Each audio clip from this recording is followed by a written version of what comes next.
Okay, so good morning, good afternoon, or good evening, everybody, depending on where you're joining us from today. And a very warm welcome to you all to this ESOMAR Community Circle. Through the circles, through this initiative, we wanted to create a space where professionals within the data research and insights community can come together to share ideas and discuss some of the biggest challenges facing our sector today in a more informal setting. My name is Bianca. I'm Senior Programs Coordinator at ESOMAR, and it's my great pleasure to make sure you all have a comfortable experience in the session today. These circles are open mic sessions, so please do use your webcam and microphone to intervene. You can also use Teams' handy new feature that we were mentioning before, just by clicking on the hand icon to raise your hand so we can pass the mic to you. On another technical note, please do mute your mic if you're not speaking, just so we don't hear too much interference on the line. We're also recording the session for those that can't join us live, and we're going to publish a report of the key takeaways of the session, which will hopefully act as a valuable resource to inform your action plans and strategies moving forward. You can already find many of these key takeaways from past sessions on the ESOMAR website. So in light of the global pandemic that's disrupted so much of the world, we as a community must now prepare for what may come next. So these sessions and the brilliant insights that come out of them highlight that we can adapt to change and that we can come out of this stronger. So without further ado, joining us today is Nikki Lavoie, founder of MindSpark Research International and ESOMAR Council member, who will be chairing the session today. Before I give the floor to Nikki, I wanted to just once again thank you so much for participating actively today, and I hope you enjoyed the session. So Nikki, the floor is all yours. Thank you. I did just want to add a couple of technical notes in case those of you who have recently joined didn't hear any of the conversation about the hand. If you don't have a hand icon anywhere on your screen in order to raise your hand and participate, do please participate in the chat, even if you do have the hand. This session is actually a follow-up on a session that happened, I believe it was last week, where Ray Pointer was the moderator, and it was a fantastic session, which is what led us to do one over here for the American crew.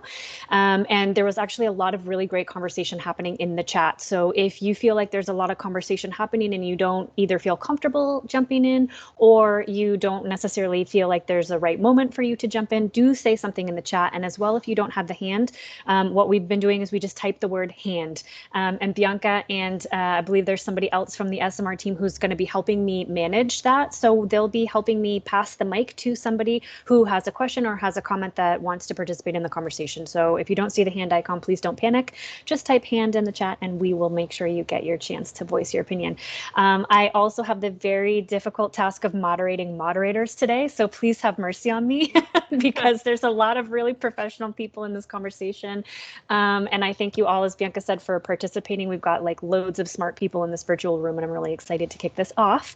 And just without further ado, I'm going to make a tiny introduction to the icebreakers that we have specifically introduced, specifically invited to this chat, because we've invited them to kind of come to the table with some 2 cents on this topic already. They're going to get us started. I'll ask some questions. They're going to get us started, and then we will kind of open the floor, but I may point back to the icebreakers at various points in the conversation. So that just so everyone knows, we have with us Melanie Courtwright, who is the CEO at the Insights Association. Hi, Melanie.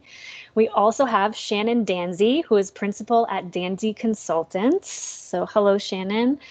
We have Lisa Wilding Brown, Buddy and Chief Research Officer at Innovate MR. Hello. We have Katrina Noel, President at No Research. Hi, Katrina. And we also have Shamsu Baidani, CEO of Hatch Tank. So hello, Shamsu.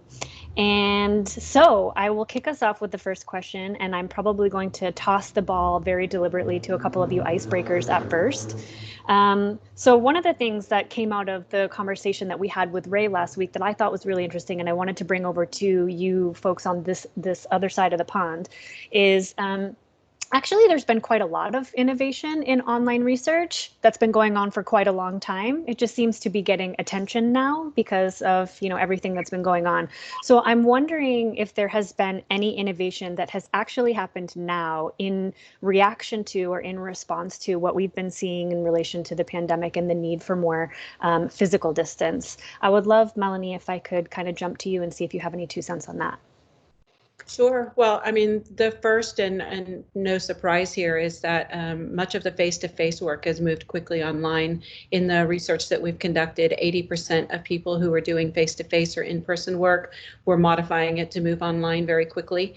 While we expect some of that to move back, a lot of it will perhaps stay hybrid or even stay online. So there's been a massive sort of journey quickly online for face-to-face research in order to keep that going during the time of when we can't all be together. And so with that has come a really quick learning curve. And Lisa Cortade likes to say that this pandemic has caused us to get to the future faster. So we've just moved very quickly to a whole new world. Some of that has allowed the tethering of qual and quant in ways that we've always hoped would happen, but we hadn't quite, made ourselves uncomfortable enough to push ourselves to do. So qual and quant are tethering together in a technical way more than they have, and a lot of video, like where we are today, a lot more engagement with participants in video. I see Lisa nodding her head, so I'll stop, but that would be by far the biggest change as a result of the pandemic, is how much has moved to more true communication and dialogue, but in an online setting, and learning how to do that. Yeah, I will take advantage of you passing the ball to Lisa, because for those of you that don't know, Lisa, in Innovate MR, I don't want to say you exclusively do quant. I don't want to put words in your company's mouth, but that's sort of your focus. And so I would love to hear kind of your feedback about what Melanie just said on, this tethering of qual and quant and what you're witnessing. Yeah, I agree 100% what Melanie just said there. I think, and you're right, Nikki. I mean, we run a quantitative-based panel, and most of the clients that come to us are doing quant-based work. But since the pandemic hit, I've been seeing so many requests to recruit our panelists into virtual qualitative-based environments, bulletin boards, virtual sessions via Zoom. There's just been a lot more of that. And it's been great. It's been, I think, something that our panelists have been really excited actually to participate in. And just from talking with clients as well. And this came up last week with Katrina and I in a different webinar that we did for Women in Research, where we heard from folks, and a lot of researchers were saying that now more than ever, they're wanting to integrate qualitative and quantitative into sort of this joint methodology because there's so much uncertainty about what consumers are thinking, what they're doing, how that's going to change in the future, what changes are, kind of temporary versus permanent. And so there's a lot of unknowns there. And I think what's really beautiful about qualitative, and what I've always admired from my peers like you and Katrina is I think that qualitative really helps get to that why, and in a way that we just can't in a quant environment. And that's so what, and I think it's really adding a lot of color and really helping to give more insight. And so it's been a really cool thing to see. And I also think certain markets that were really rooted in sort of this offline approach and were very reluctant or had trepidation to move online, we've seen, and I've talked with other qualitative researchers who've said, that they're seeing this big migration occur. And like I was saying with Melanie before you joined, I think, this is definitely a crisis. This is a pandemic. We haven't experienced this in our lifetime before, but I think there has just been a lot of really impressive moves in the space. People are showing a lot of grit, a lot of creativity. People are collaborating and creating new partnerships that probably wouldn't have happened otherwise if this hadn't hit us. Great. And I see also Katrina nodding. So I'd love if you could kind of give your perspective from the qualitative side, sort of what's been your experience so far? Yeah, and I first of all, I think Lisa needs to be the new spokesperson for the qualitative side. I love being on the webinars with you. But I think, to Lisa's point, this is a pandemic. This is unprecedented. You can debate that or not if there's been this kind of hiccup before, but people are genuinely curious about the reasons and the depths and the whys that people are going through this right now. Like it is not something one can assume from the data. I think that's what's really happened, is that most of our clients and collaborators in the space, we've done a lot of collaborations this spring just to kind of figure out what's going on out there, and the need to understand the nuance is very important. I think the other thing I just want to add to what's being said is the frequency of contacting has changed a lot. I think we're seeing, we read out information from interviews that we conducted in April to an audience in May, and it felt stale. Like things had moved on since then, right? We were getting a lot of questions about, but since then, what's happened? We should check. So I think the other thing that we're really seeing, hearing, and recommending is not only sort of combining the qualitative and quantitative a little bit more tightly, but also doing maybe more frequent reach outs. And that may be kind of smaller projects, but done more frequently, because things are changing so much faster as we're all feeling it, right? We're all feeling that as people. Well, it's happening to respondents and participants and brands as well. That's especially true, I think, in message testing right now. Like, there's never been a more important time to do really good message testing. People's sentiments and their fears and their anxieties and even their empathy sort of passion points are really fluid right now. They're really moving. And so it's really easy to get something wrong, and it takes diligence to get it right. And there has really never been a more important time for message testing. And so that's another change that's come to the space, is there's a lot of concept and message and wording testing that is going on, and as a result, the insights department, I've heard from many brands, getting a bigger seat at the table with the marketing departments and with the strategic and product departments, because they want and crave making sure they get this right and making sure they don't get it wrong. That's actually a great point and a good segue. I believe Shannon is still in the chat. If Shannon is still here, I would love to toss the ball to her. Shannon Danzy actually works quite closely with the advertising industry, and she works specifically kind of in that category, and she does a wide variety of things. But I would love to hear your point of view, Shannon, if you're around, to tell us kind of, building off of what Melanie said, are you seeing a lot more testing, different types of testing, different importance placed on advertising, or different moves that the advertising industry is making now in relation to research? What I've personally seen is our advertising companies or brands coming and wanting to test their messaging related to COVID-19, but more recently wanting to test their messages as it relates to African Americans. So I think that's a bad thing and a good thing at the same time. Bad thing is that, like, oh, here are African Americans, so let us have groups with, a bunch of African Americans, wherein maybe they would not have ensured that there was a representative sample of African Americans in groups before. Also, what I've found, and this is just me personally, so I can't talk to moderators and the advertising industry generally, but brands coming and wanting to test messaging as it relates to Black Lives Matter, and they are coming to the groups or coming to myself as the moderator with an idea as to what they want to test, but they haven't done the groundwork to even ensure that that's the right way to either craft that message, craft that positioning, craft that whatever it is they're going to do. So it's almost an insult in some way to myself as an African American. And also it ends up, and it could end up being an insult to the people that you're doing the research with.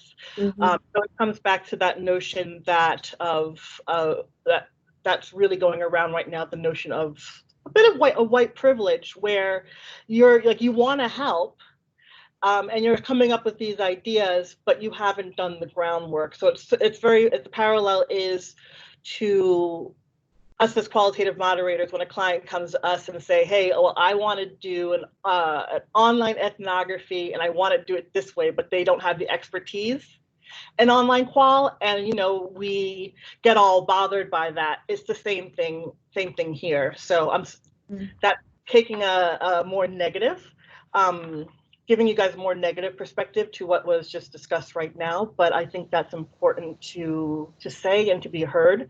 And also, to your question, Nikki, that's what I've been personally experiencing. Yeah, no, I'm not sure that I would classify it as negative. I would classify it as a hard truth. That we need to hear and we need to be talking about. So I'm really glad that you brought that up.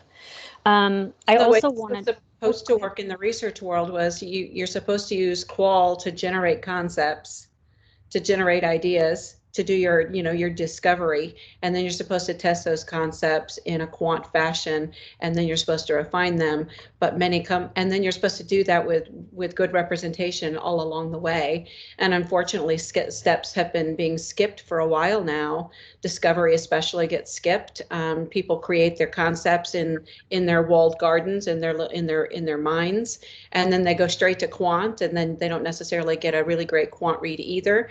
And so I love that this new world is teaching us how to have better communications online, and how to tether qual and maybe come back to that more traditional process a bit.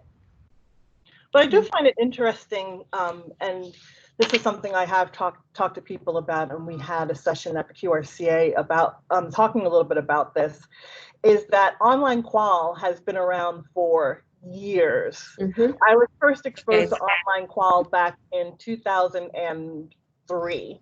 And I started doing projects on my own back in 2007. We're in 2020. So one thing that I'm finding this, it tickles me, is all these people coming in and saying, oh my gosh, this new methodology, online qual, and I can talk to people through webcams and online through chat. And that's great and all, but it's interesting how it takes certain things to happen for supposed innovation to occur when that innovation has been around for a while. And I think that, and again, I'm not trying to not be the positive person in the group, but with that comes a lot of people thinking that they can just jump to online and can just immediately go and conduct a webcam focus group or do an online bulletin board, again, without thinking about the work that needs to be done to understand how best to use those methodologies. And I think I'm feeling it more because I live almost exclusively in the online qual world. Like, this is what I do day to day.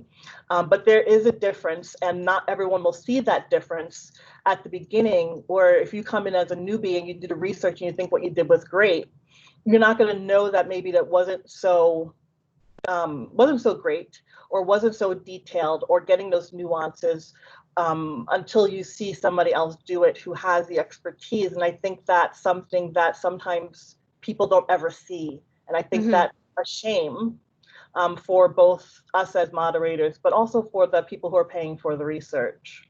Yeah. I agree with everything you just said, and I see that there's a couple of hands to pass things to. But before we do that, I just wanted to make sure we include our last icebreaker. The reason why I wanted Shamsu to be included in this conversation is exactly because of what Shannon just said. Online qualitative is not new, nor is online quantitative, as a matter of fact. And Shamsu has been around since the early days. He is a creator of one of the online qualitative tools that is available to us all to use. So I wanted to kind of throw the ball to you a little bit, Shamsu, and just ask you, what has it been like for you to be on the side of this wave where people are saying, oh, wow, there's this new stuff. And you're like, well, I've only been spending half my professional career developing it. So, what are the kinds of conversations that you've been having, and what are the interactions that you've been having look like? Well, it's been, to echo a lot of the comments and the conversation that's been going on, it's been very interesting with regards to the mix of qual and quant. We're seeing a lot more situations. Previously, the majority of all the people that were recruited into something like a hatch tank bulletin board project was through a qualitative recruiter. But we're seeing a lot of panel integrations now where there's going to be a whole bunch of surveys, and people reach certain quotas and we've automated, or there's automation to onboard these people onto the qual platform to get the qual side of things and so on. And then on the flip side, there's a lot of integration in terms of, okay, let's do 3 or 4 days or 5 days or 2 weeks of a board, but then let's also see if we can get them into a Zoom conversation. Let's cherry pick some of the best people we've got and bring them into a Zoom conversation, or it could be Teams, it could be Blue Jeans, it could be whatever else people choose to use. And we're seeing a lot more of that as well. Actually, pretty much every other project has become that at this point, where you're kind of doing your 2-week thing or 5-day thing or whatever, and then you're picking the people, and either it's a one-on-one interview, or it's more of a let's do a triad or something like that. So we're dealing with a lot more of that. There are a ton more inquiries and projects that I've seen that are from people who have never done online qual, but just want to jump into it. And with varying level of success, there's, yes, of course, online qual in whatever format has been available for ages. There's nothing new. There's been innovations and sort of improvements in the technology as you know, I always say from a development perspective, today is a really good time to develop software just because there's so many other things out there that can be integrated really easily. So things are getting easier from a participant's perspective, but the core methodology, it's been around for a long time. Shannon, you said you started in 2003. I kind of started around the same timeline. And you know, some of the core concepts remain the core concepts. There's nothing that has really changed there. But so what we're seeing is a lot more sort of qual-quant integrations.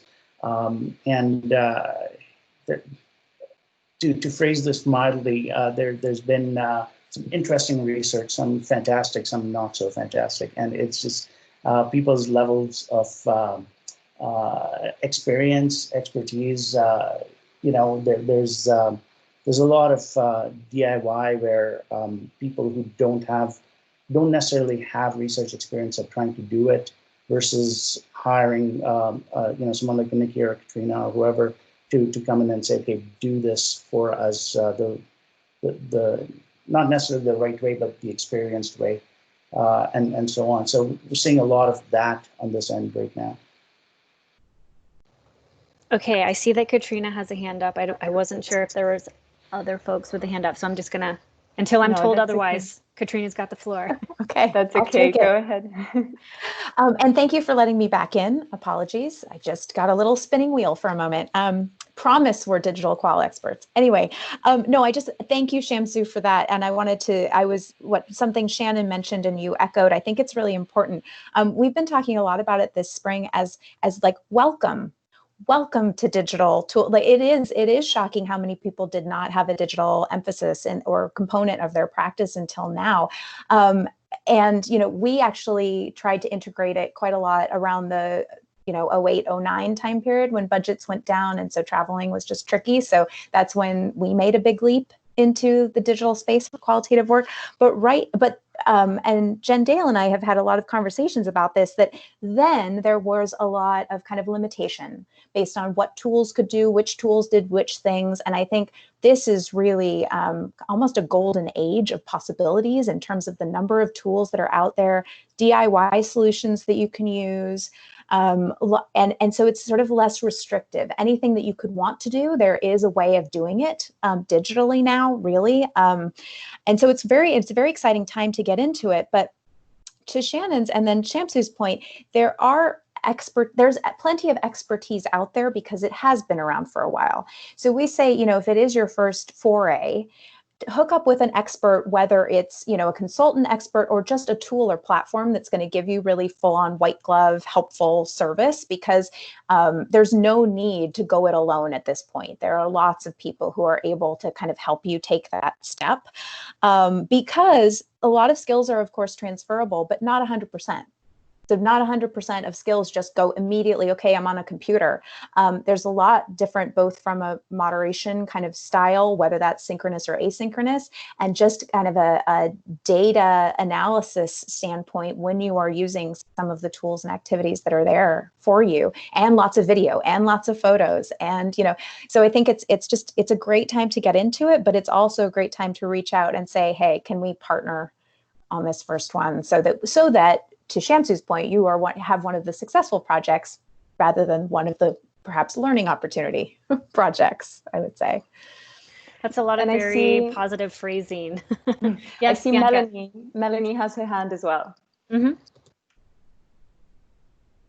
Oh, I think it's sorry. Yeah. So I was just going to say I'd be remiss if I didn't call out that there are elements of offline research that are actually doing really well, though, like phone. In general, there's a resurgence of people wanting to give their opinion and their voice in what's going on in the world and in what's going on in their lives. And the research can be a bit like therapy we can all be a bit like counselors for the people in the world as when they participate, they're actually getting to share how they're feeling, and that can feel like therapy to them. People really want to tell us and brands and the world what they're going through. And so while technology is doing really well, there are offline modes that are also still doing really well. And I think would be, remiss not to sort of call that out. The key is that participants all over the world want to have conversations with us. And I love that the technology is coming together to see faces, but even in the phone world, they're doing very well right now. Actually, so this has led me to two other questions, and I'm going to try an experiment where I'm not going to pass this question directly to anyone specifically, and let's see how the hand raising feature and functionality of this discussion works. So this is a two-part question, so you can jump in on whichever part or both parts that you feel like you have something to say about. One, and they both relate to what everyone has been raising so far, which is the idea of DIY. So one is, are we seeing as much going on DIY on the quantitative side as we are in the qualitative side? And if so, how does that look? And if not, why not, do you think? And then on the other side of things, in relation to DIY, I'm just going to go ahead and again borrow from the fact that this whole circle conversation is actually because we had one recently in Europe with Ray, and it went really well, and a lot of great stuff came out of it. And we also had some people participating from APAC, specifically in India. And my impression, and as well as someone who provides a lot of these services, my impression is that there's a lot more DIY happening in the US than there is in other parts of the world. So I'm wondering if there's anyone that kind of has any hypotheses as to why that might be the case. So I can say, from MindSpark's perspective, a lot of our clients are based in the States, and they come to us in order to do global things, and they're doing global things DIY now. None of our European clients are trying to do DIY. They wouldn't dream of it because they're afraid of making a colossal mistake, so they would call us. So either of those topics, is there DIY happening in the quant world, and what do you think it is about people based in the States that makes DIY so appealing to them? I see a hand from Shannon. Okay, Shannon. Let's start with Shannon. Yeah, I mean to your latter question, I can't really answer the first question. That's something I've been asking myself for a number of years. And my thought is a couple of things. One, education on market research is way more of a focus in the UK than it is here in the US. I've marveled for years seeing all of the different training seminars and the different research groups that are teaching each other things that are happening way over there and don't really happen here. And the best reason I can come up with that is that there's just more of a connection between maybe like the academic world and the consumer world, and that has sort of presented itself in market research. And there's very much of a closed door here in the US between the research academics do and the research that consumer researchers do. And there isn't a flow between the two. And I think that then limits, especially when consumer researchers don't always come with, a PhD or, things like that would allow them to introduce things like semiotics or anything like that to the world of consumer research. I'm just beginning now to see things like semiotics and other techniques that are coming from the academic world sort of becoming introduced in research, and meeting people who were in the academic world and are now on the consumer side. So that would be my theory. I wish there was more, because I wish then I would know more of those techniques myself, and wouldn't have to read books and go to journals and try to catch up. Great points. Lisa has her next hand in line. Yeah, so you could see my hand there, Nikki? Could you see I my could hand? not. I could not. But I remember Bianca telling me, and as a moderator, it is my job to remember things like this and come back to it. I'm just kidding. I could see it. It's interesting. I think Shannon touched on a lot of really insightful points there. I agree. I mean, I've been in space since early 2000s as well. I started around the same time, about 03 or so. And I started at a really, I would say, at a company, Harris Interactive, for those who know. I mean, very scientifically focused, lots of rigor, and very rooted in sort of academic-based methodologies, and doing just copious amounts of research on research.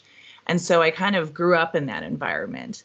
But since then, and since leaving then, and sort of observing the marketplace, I do think there is a disconnect between academia and the commercial side of our industry. And I do think what Shannon said around Europe, just seems a bit different. Even in my travels to Europe and going to different conferences, it just seems to be more connectivity there. And maybe Americans are more rebellious. I mean, we're not doing so great at following the pandemic, are we? And complying with wearing our face mask here. So maybe there's some of that rebellion about, I don't know.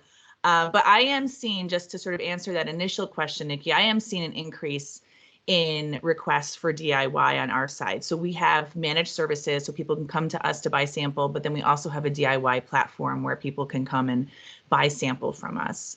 And I am seeing an increase in that, as well as some of the other fraud mitigation and quality focused tools that, again, are very DIY within our environment to manage not only our sample, but samples that you might be procuring elsewhere. So I do just think there's an increased appetite to try out more DIY, but the DIY space has been around for a long time. Again, this is not new, just like online qual, it's not new. I would say it's become more and more saturated, but people like what they like. And until they're forced to make changes because of economic hardship, or because, a business they used to rely on isn't available for them, it's hard to sort of come out of that comfort zone. So I am seeing an increase in DIY usage on my side. Great. And I'm just going to pluck, there was a question posed in the chat from one of our guests called Natalia. So I would like to pass the mic to Natalia, and maybe you can tell us a little bit about what you've seen and ask the group your question. Hello, everyone. Can you hear me well? Yes, all good. Great. So thank you for this opportunity. My name is Natalia. I work for L'Oreal in Brazil in the Research and Innovation Center. And so I'm responsible for tests in Brazil and the Hispanic zone.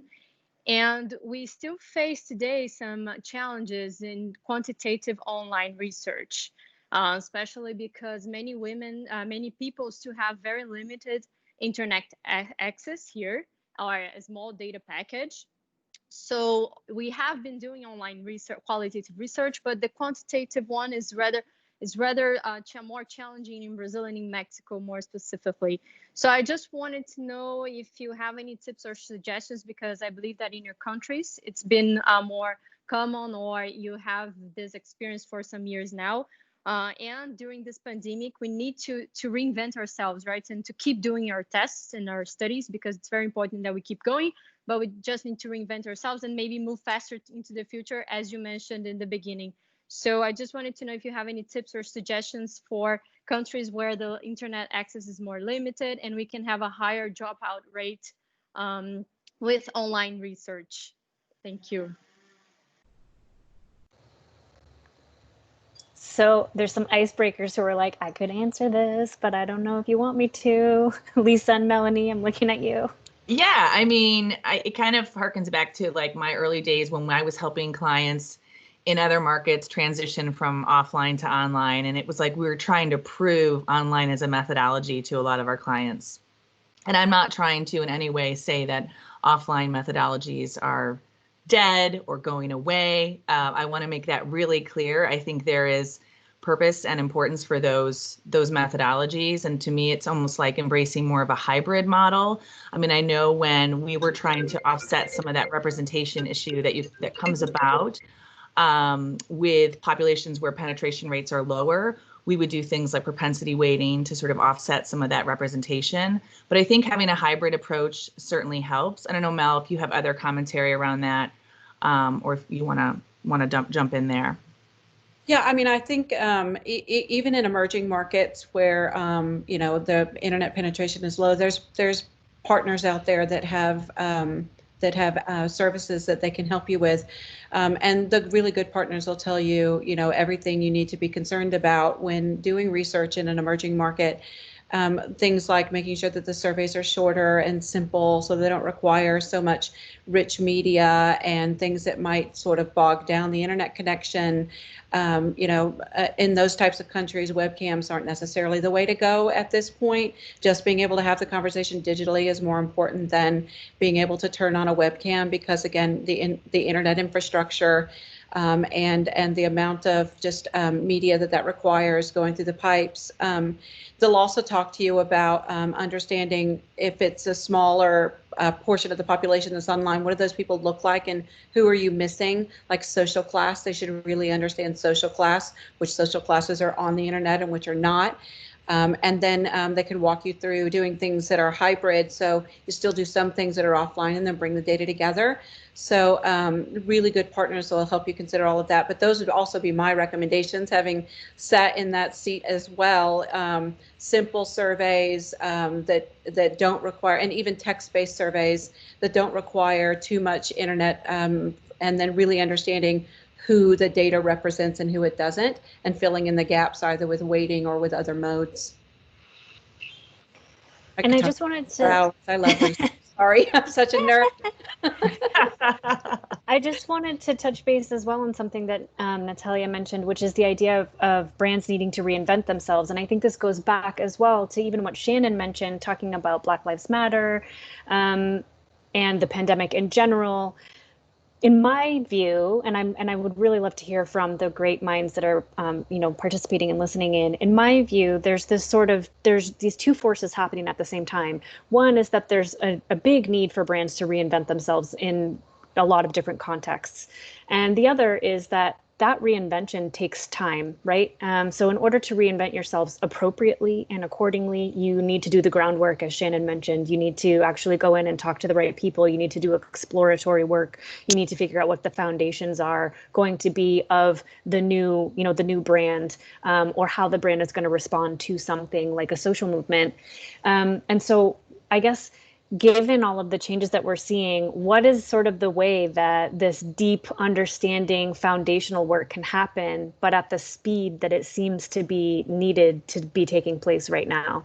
Does anyone have any thoughts on sort of these two opposing forces that are at play right now? The one thing I would say, and I was sort of typing this into the box, is that over the past 5 to 10 years, there's been this concept of good enough research. And to get to good enough research, a lot of trade-offs have been made, and some of those trade-offs have been in representativeness and in making sure that everyone's voice is heard, and in speed and other things. I think that the concept of good enough research is inherently changing. In part because of the issues with diversity and inclusion, and because they don't always represent everyone as they should. And so I think that the concept of good enough research is inherently changing.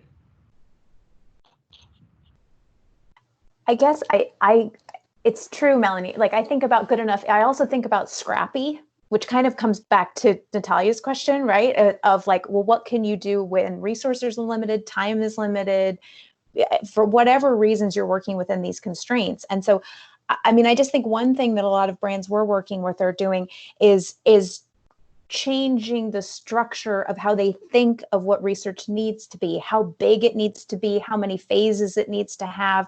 Like, we have a lot of clients that do kind of like the same sorts of testing or practices on a yearly or bi-yearly basis. And they're really shaking it up right now and knowing like, hey, we just got to get some interviews done. Can we send this survey out to this part of our database?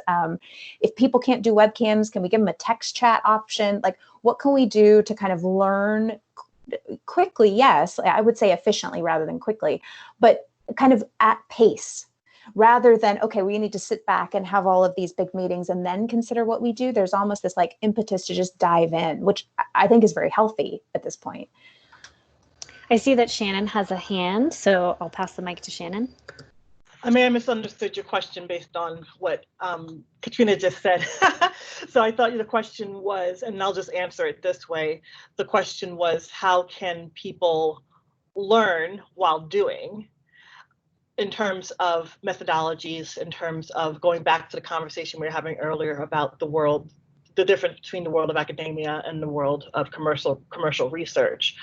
So in answering that question, I would just say it's the onus is on the individual researcher to do the research themselves. So to be reading up on things, pick up new books, and then to something Katrina said earlier is partner. So then find that person who's an expert in online qual, find that person who is an academic researcher and maybe does the methodology that you learned could really amplify the research that you're doing so that you're able to quickly get there versus having to, find a person who can do it for you or wait until you learn it yourself. So don't remember if that was the original question, but that's what was going through my head when I raised my hand. It was a great answer regardless, so I'll take it. I see a hand from Lisa as well. Oh, yeah, go ahead. Yeah, and maybe that wasn't part of the original question either, but I want to kind of bounce off what Shannon was just saying there. It's interesting. I mean, we come from this place where there would be many conferences held each year, and I said this last week at a different different webinar, but I think it's important to mention here too. And I remember in my early days of my career, I always felt like I had the worst FOMO because I would see the same people go to these conferences over and over again. And they typically were executive leaders and then salespeople who had a book of business and a quota to hit. And I didn't get called.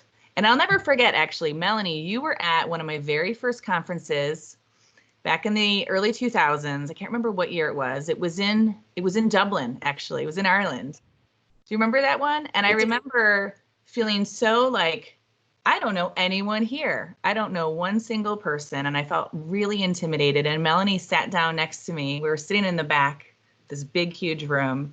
And you were like, hi, I'm Mel. So thank you for doing that. But my point is that, conferences have been regarded as sort of an elite group of people that get to go. And a lot of people miss out on those opportunities for learning because of the decisions that, the respective organizations make on who to send and who doesn't get to go.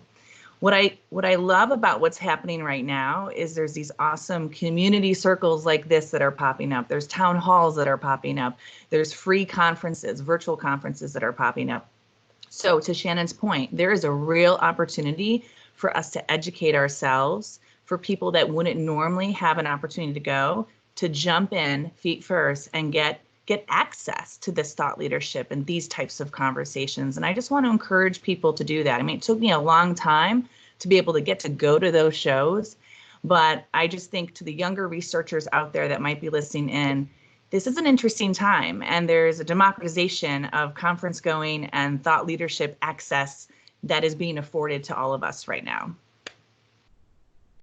This is like the easiest group to moderate because you just unfurl the topics in order for me.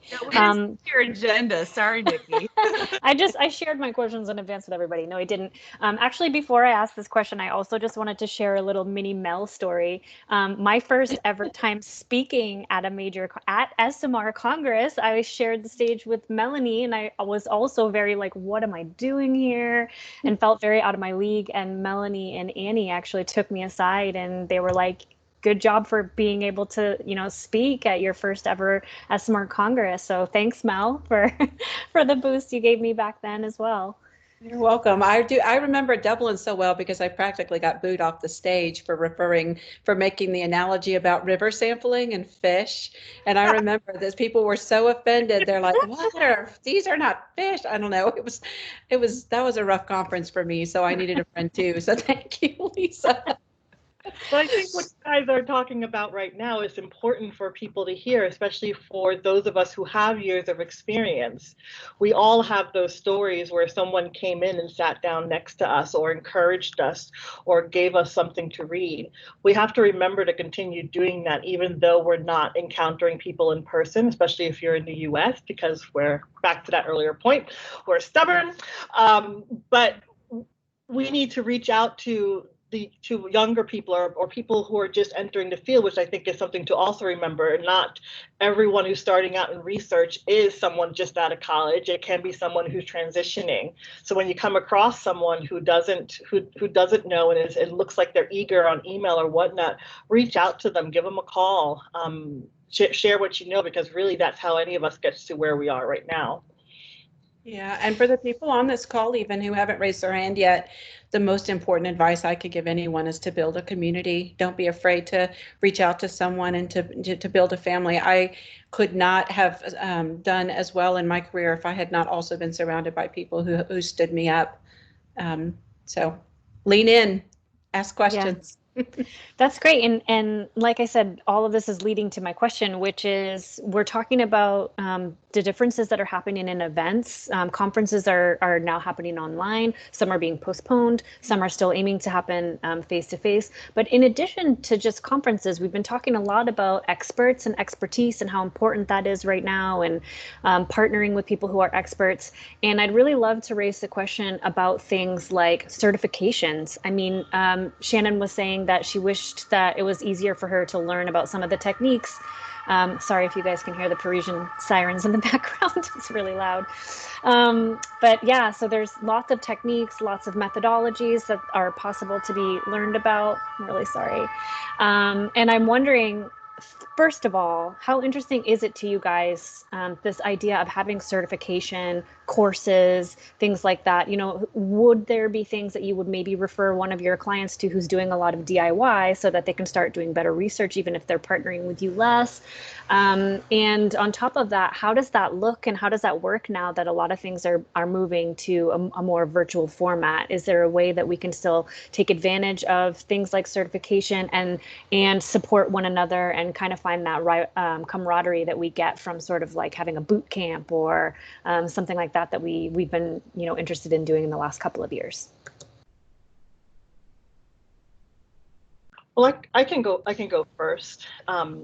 This is something I've been thinking about and working on with QRCA here in the States. So my first point is that certification is great. And having something to, you know, list on your resume is important. Ones that I would recommend from a qual standpoint are, you know, you have things like Riva and Burke, and those ones will teach you actively how to learn how to moderate, and that's in person. And I know that they've had different levels of success in moving some of their classes online. But I do also want to point out that while certification is great, relying on certification or relying on seeing someone having a certificate on their resume can be misleading and can be unfair from an equality standpoint, because most every case, to get that certificate, you have to pay.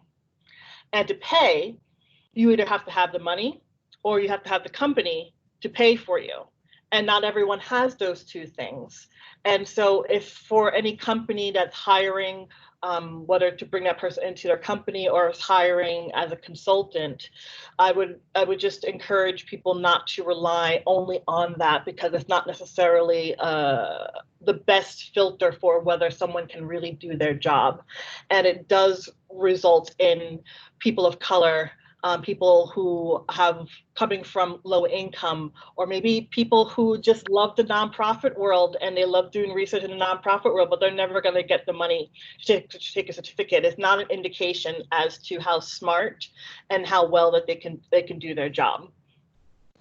Those are great points, Shannon. And I know that's something that we've been working on at ESOMAR Council and with Bianca and with the team with the young ESOMAR membership, is trying to figure out a way to get more accessibility for some of these people that are either coming into the industry from previous fields or are younger, but just in various different situations where access to these kinds of things might be harder. I see that Melanie has a hand, so I'll pass you the mic. Well, I was just going to mention, and you didn't know this when you asked the question, so I want everyone to know it wasn't a setup, but the Insights Association is relaunching its certification program. And as part of that, you know, we now have free memberships for students, free memberships for the unemployed, free memberships for people that are working in nonprofit and academia. And so we're trying to bridge some of that, and we also have a developing program that's reaching out to like HBCUs and other universities that specialize in minority communities. And so, with our certification program, it's no longer an Insights Association membership program. It's truly an industry certification, and it partners with the REVAs and REVA, Berk, MRII, and University of Georgia, Research Rockstar, and some other really great academics. But you can also just test in, and then it requires experience. And so I do believe in it. I believe it's becoming more and more important again as we think about, is good enough really good enough? And so, and as you know, there's so much going on in the space. Being able to find people who really do have certification is differentiating. And so, but I also really love what Shannon had to say about making sure that those programs are inclusive. And so, I'll be thinking about that. Thank you, Shannon, as we continue to roll it out. That's great. Thanks for sharing. We have about 5 minutes left, and I can keep asking questions because that is my job. But there are actually quite a few people on this chat. And oh, I see that Michael has a hand. So I would love to just open the floor up. So Michael, please take it away. Sure. Thank you. And it's a great question. I was president of MRA back in the day, about 15, 20 years ago, whatever it was, when we first started the whole idea of certification. My predecessor kind of kicked it off in a way, and people ran with it after that. In really, it's I think really potentially an important part of what we could do. Let me back up 1 second. Currently, thanks to Melanie, by the way, since we're all thanking her, I'm president of MRII, which you mentioned. We partner with the University of Georgia, and so I believe that with education, and the more professional we are as an education, the bigger we could grow our profession. And so when we started the whole concept of certification back around 2001 or 2, 3, somewhere in there, which MRA kind of tried to take, ran with a little bit. Now others also. It's important that there be buy-in from everybody. So it's not just that the Insights Association go out and say, we have the certification program, or the Canadians or the Australians. And with MRI, we work with all those organizations, and quite as Melanie mentioned, very closely with Insights Association to offer courses. So there has to be buy-in from both client side as well as on our side, so that we're all producing and performing better and better and better. We talked about learning on our own, but we also have courses out there through the ones that Melanie just mentioned, and probably others as well. So there are plenty of opportunities to learn and get better. And I think the certification really, if there's buy-in from all segments of the industry, there's a lot of value to having it. And to Shannon's point, with the MRI, Insights Association has actually a scholarship, Betsy Peterson Scholarship, which I actually started when I was president, that does give, I think, 1 or 2 scholarships to MRI courses. MRII itself has 2 different scholarships, and we are also going to come out shortly with a handful of 6 or 7 scholarships that we're going to offer in a sense of diversity, people who are working specifically on areas of diversity that we will offer up for our courses as well. So I think there's some recognition, to Shannon's point, that we have to do better at making sure that whatever we do is inclusive. That's fantastic, Michael. I just wanted to also point out that there are a lot of opportunities now beyond the certification process as well. I think, like somebody said earlier, remember, not everybody is coming right out of school and potentially has the capability to spend the time, money, or energy doing a full certification process. There are so many pieces of content available out there. There are some amazing learning sessions that are going on right now virtually. The prices are much more accessible than they have been when you had to do things in person. One thing I'm recommending to my team these days is pick something that's very topic-based, that's a skill you want to develop, there's something you can take in like a bite-sized chunk in a small group session, And, Google that. There are so many organizations offering so many great virtual training sessions right now on very specific topics. It's also, to the earlier point of forming your community and meeting people in the industry, a great way of doing that if you're doing it in a virtual small group setting. So just think, if anyone is thinking, wait, maybe I'm not asking about certification, but how do I build my skill set at this time when the industry is shifting? There are amazing resources available to do that. And there's some ways to go in terms of the training and the certification that's out there. A lot of the formal training that leads to certificates will teach you the book basics of how qualitative works, of what you should maybe do when you're moderating, but it's not really teaching you how to actually do it. So physically you doing it and someone looking at you and giving you criticism. So right now we're strong on that, reusing examples of Riva and Burke. When you're able to go back and get in-person training again, when they're teaching you how to moderate, you're actually getting that interactive feedback. But a lot of the other training that's available that leads to certificates or leads to little badges you can put on your LinkedIn profile are just teaching you from someone just talking to you on webcam or having you read something. So we need to do better as an industry in terms of making sure that there are more trainings that are interactive, that will give people that ability to actually do while they're learning, because it's still a gap. Just because you read about it doesn't mean that you can actually do it. So that's a great point. And we're right at 7:30. I feel like we could probably keep talking about lots of different things. I think if you guys have more topics that you want to talk about, please reach out maybe to myself, to Bianca, to anyone at ESOMAR, and we can organize more of these circles because they are fantastic. The icebreakers have been lovely. Shamsu had to jump off already.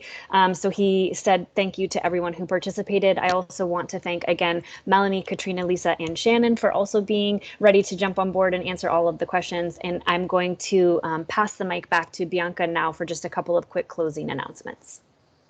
Thank you. Thank you all so much. It's been such an interesting session. And also for me personally, I'm the youngest person at ESOMAR, and I've only joined, the sector a couple of years ago. So it's just been, so inspiring hearing from you all firsthand in this way. If you enjoyed the session, thank you to our participants. Do also let your colleagues know that these circles are happening and join us for the next ones. This July, we're going to be doing just something a little bit different in terms of conversation and dedicating a couple of circles to the topic of AI. So next week, 9th of July, we're going to be bringing together some AI ethics academics as well as practitioners and developers from the sector to explore kind of the ethical frontiers of AI. And then on the 30th of July, we'll continue to take a look at some practical applications. As Nikki mentioned as well, if there are topics that you would like to explore or see covered in these circles, again, please do let me know directly, either via email or even LinkedIn, and we can get planning.